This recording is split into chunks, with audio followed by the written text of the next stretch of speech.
Welcome, mystic seekers, to Mystic Manor, where history meets mystery. Throughout the ages, there have been whispers of powerful figures who could bend the forces of nature to their will. Wizards, warlocks, sorcerers, and male witches. They come from a world of alchemy, heresy, and blood-soaked rituals. From ancient folklore to modern pop culture, these figures have captivated our imaginations, evolving from being feared into heroic protagonists in stories like Harry Potter, The Lord of the Rings, and the legendary tales of Merlin. These mystical practitioners were once revered as the holders of forbidden knowledge, feared for their mastery of dark arts, and hunted for their perceived connection to evil. But who were these intriguing figures, and where did their powers come from? Dust off your spellbook, oracle cards, and magical scepter, because it's time to uncover the dark history of male witches.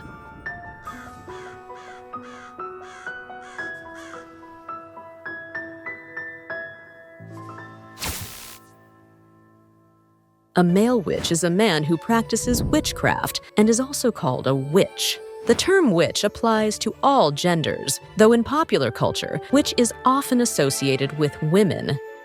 Wizards, on the other hand, are typically seen as learned practitioners of magic. While both figures inhabit the world of magic, their histories and cultural significance can differ greatly.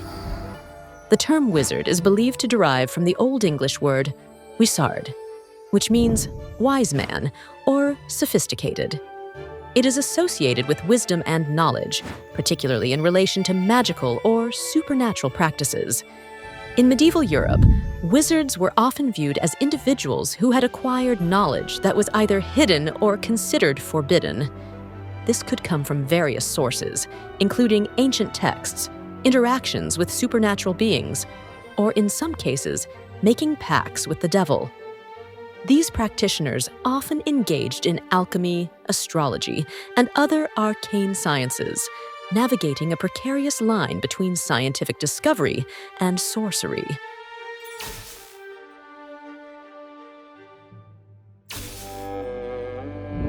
Our story begins in the ancient civilizations of Mesopotamia, Egypt, and Persia, some of the earliest known civilizations, where the first traces of magic and sorcery can be found.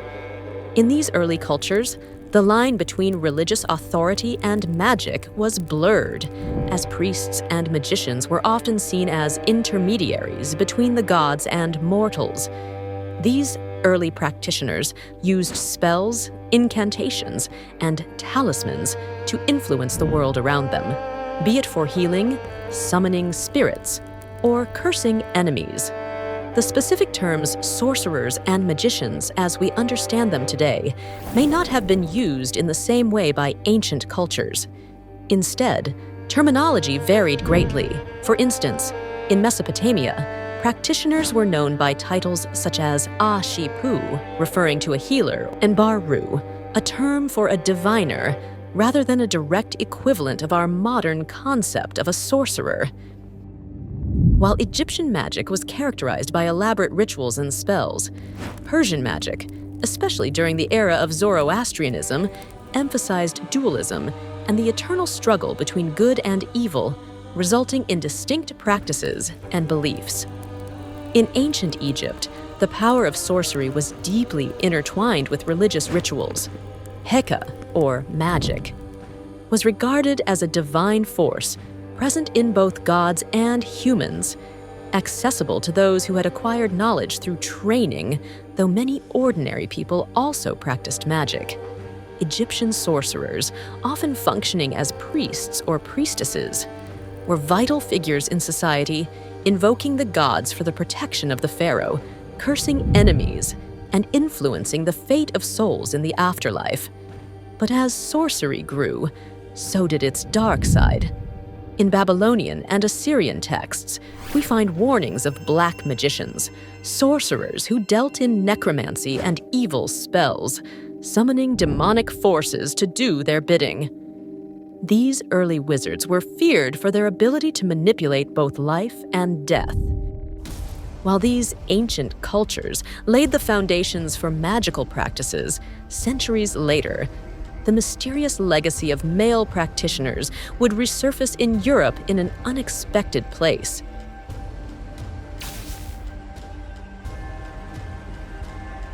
The Knights Templar, an elite military order founded during the Crusades, were initially revered for defending Christian pilgrims and fighting Muslim forces. However, as their power and wealth grew, so did rumors and suspicions about their secretive practices. In the early 14th century, the order faced accusations of heresy, blasphemy, and occult rituals. Among the accusations was the claim that the Templars worshipped a mysterious idol known as Baphomet, practiced black magic, and engaged in secret rites that allegedly mocked Christian sacraments.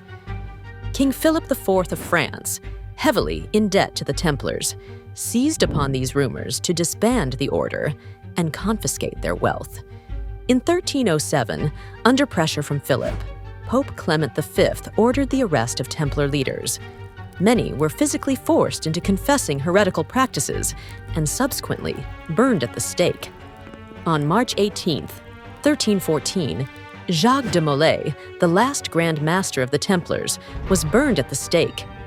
His death marked the end of the order, but the legend of their occult practices persisted, inspiring countless conspiracy theories about their secret influence.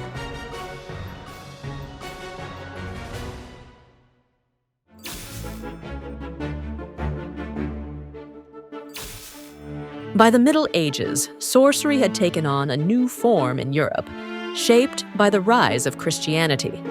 While the early church held conflicting views on magic, acknowledging the existence of divine miracles and the power of saints, yet anyone practicing sorcery outside of the church's control was condemned as a heretic or seen as dangerous. Wizards and warlocks, those said to possess the knowledge of the dark arts, became subjects of both fear and fascination. By the Middle Ages, particularly from the 14th to 15th century, the understanding and perception of sorcery evolved significantly in Europe, influenced by the rise of Christianity and changing societal values. As Christianity became more established, any practices perceived as sorcery that were not sanctioned by the church were often labeled as heretical. This included folk magic and healing practices, leading to the persecution of those believed to be practicing unauthorized magic. Alchemy, one of the key pursuits of wizards, was an ancient proto-science aimed at transforming base metals into gold and discovering the elixir of immortality. But alchemy was more than just a quest for material wealth. It was a spiritual practice believed to offer insight into the very fabric of the universe. Many alchemists, including the infamous Paracelsus, believed that the philosopher's stone, the ultimate goal of alchemy, could grant not only eternal life, but also untold magical power. The philosopher's stone is one of the central symbols of alchemy. It also represented the ultimate achievement embodying the alchemist's quest for perfection and knowledge. Born in 1493, Paracelsus was a Swiss physician and alchemist who revolutionized medicine and science during the Renaissance, though his practices were deeply rooted in what we would call magic. His healing work blended with a belief in hidden spiritual forces governing health and disease. Paracelsus claimed that by employing the principles of alchemy, he could heal the sick and transform matter. He believed that body and spirit were intertwined, and illnesses arose from disturbances in this balance. Through his writings, Paracelsus advocated for using chemicals in medicine, an idea that, though ridiculed at the time, would eventually form the foundation of modern pharmacology. However, Paracelsus's belief in magic and his unorthodox methods caused many to label him a sorcerer. His assertion that spirits and stars could influence medicine put him at odds with the medical establishment. Yet, his influence on medicine and alchemy is undeniable, making him one of the most enigmatic figures to bridge the gap between science and magic.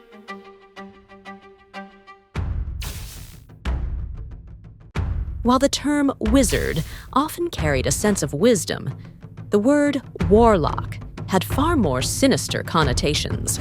Derived from the Old English word wirloga, meaning oath-breaker or deceiver, the warlock was seen as a sorcerer who had betrayed humanity by forming a pact with evil forces. This notion of betrayal to humanity ties into the broader cultural fears surrounding witchcraft and sorcery during the Middle Ages and the witch hunts that ensued. Warlocks were feared for their ability to manipulate black magic, calling upon demonic entities for personal gain or vengeance. These pacts were often sealed with blood, and in many cultures, warlocks were believed to make sacrifices to strengthen their powers.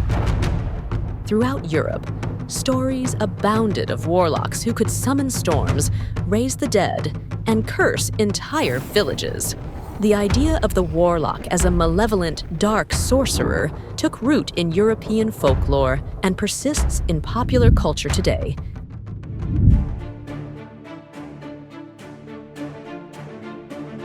While the term witch hunts often brings to mind images of women being persecuted, it is crucial to understand that men, too, were victims of these tragic hunts, particularly in medieval Europe. During the height of the witch trials, men accused of sorcery, wizardry, or any association with magic were seen as dangerous practitioners of the dark arts, and just as much a threat to Christian society as their female counterparts. In medieval Europe, many men were tried and executed for sorcery, often accused of using magic to manipulate nature, summon demons, or harm others. Men faced persecution under accusations of necromancy or dealing with the devil. Some countries, like Iceland and Estonia, had a higher percentage of males in their witch hunts. It is estimated that between 20 to 25% of all executions were men, meaning that between 8,000 and 15,000 men lost their lives as a result of witch hunts during this time. Moving forward to colonial America, most notably during the infamous Salem witch trials of 1692, several men were also caught in the hysteria. Out of the 20 people executed during the trials, 6 were men. These trials demonstrated that in both Europe and America, the fear of magic and sorcery extended beyond gender. Anyone associated with the supernatural or not fell under risk. Fast forward to the 16th century, where we encounter one of the most famous real-life wizards in European history, John Dee. Dee served as an advisor to Queen Elizabeth I, but his interests went far beyond political matters. He was a scholar of the arcane, combining his knowledge of mathematics, astrology, alchemy, and the occult to seek what he believed was divine knowledge. John Dee's most mysterious pursuit was his attempt to communicate with angels, a practice known as Enochian magic. Working with the medium Edward Kelley, Dee believed that these celestial beings could reveal the secrets of the universe to him, including hidden knowledge of the end times and divine enlightenment. Through scrying, a technique of divination involving gazing into a crystal ball or dark mirror, Dee and Kelley claimed to receive messages from beyond the veil. Despite his noble connections, Dee's reputation was often marred by suspicion. He was accused of practicing dark magic and was viewed as a sorcerer by many. And he spent his final years in obscurity, haunted by the very knowledge he sought. While Dee's aims were mostly scholarly, Kelley's motivations were darker. He promised riches through alchemy, claiming to possess the secret to the Philosopher's Stone. Despite his dubious background, rumors of forgery and necromancy, Kelley's scrying sessions yielded what both men believed were communications with angels. However, many historians suspect Kelley exploited Dee's ambition for his own gain, providing cryptic messages and strange symbols that steered Dee further down a mystical path. After falling out of favor with the nobility he promised wealth to, Kelley was imprisoned. He died in obscurity, leaving behind a legacy oscillating between fraud and true mastery of the occult arts.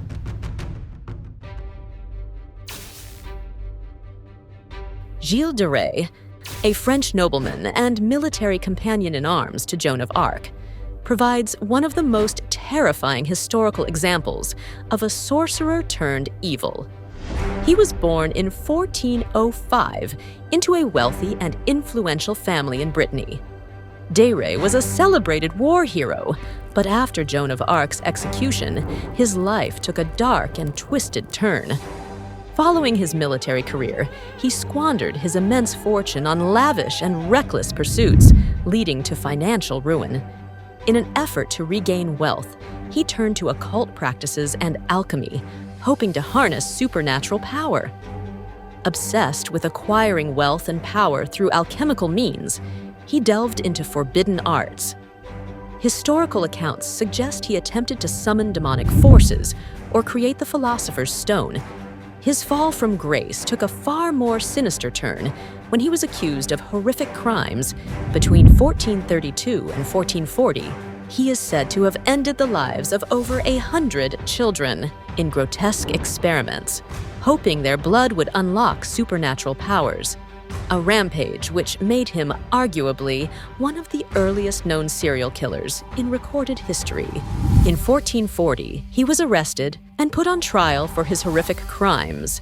He was found guilty of his crimes as well as heresy and sorcery.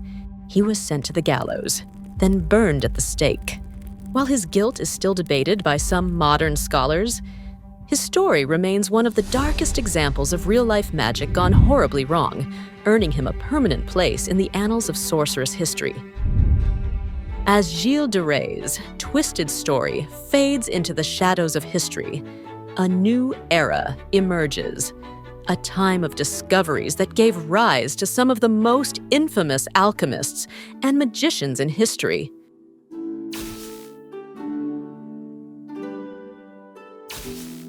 As the Renaissance unfolded across Europe, a period of intellectual rebirth and exploration, a fascination with the mystical and arcane emerged.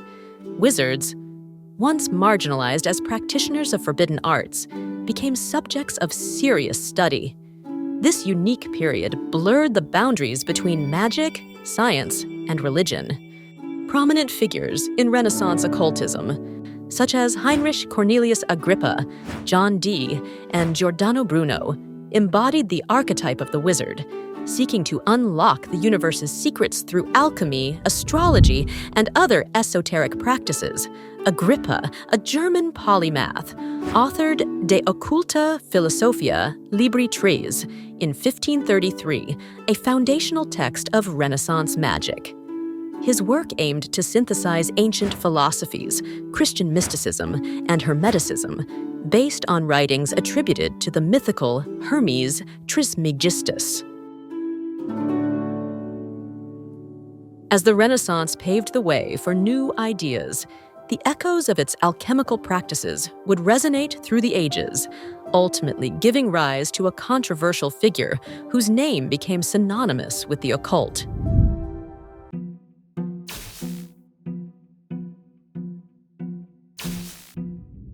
In the early 20th century, Aleister Crowley emerged as one of the most controversial figures in modern occultism.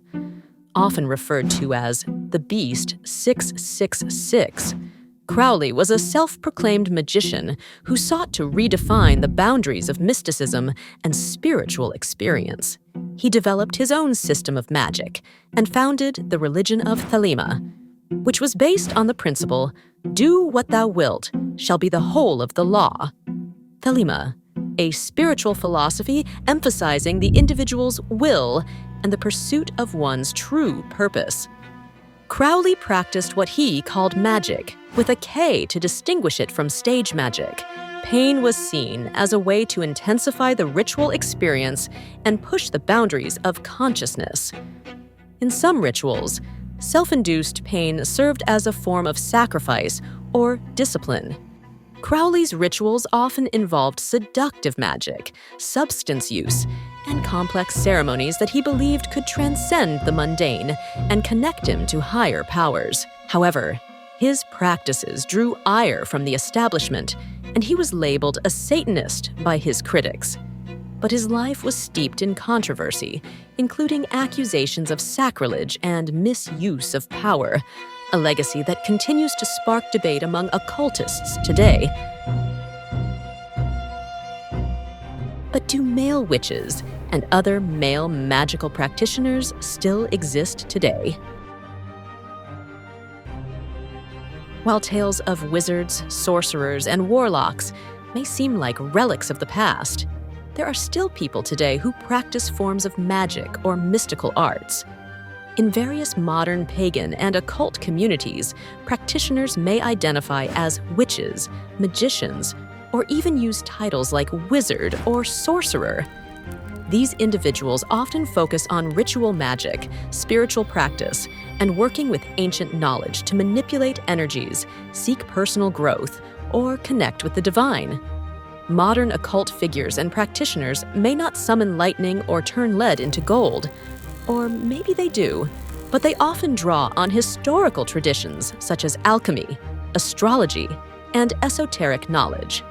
While both dark and light sides of practicing magic do exist, today the majority focus is on spiritual enlightenment and personal transformation than on wielding supernatural evil power.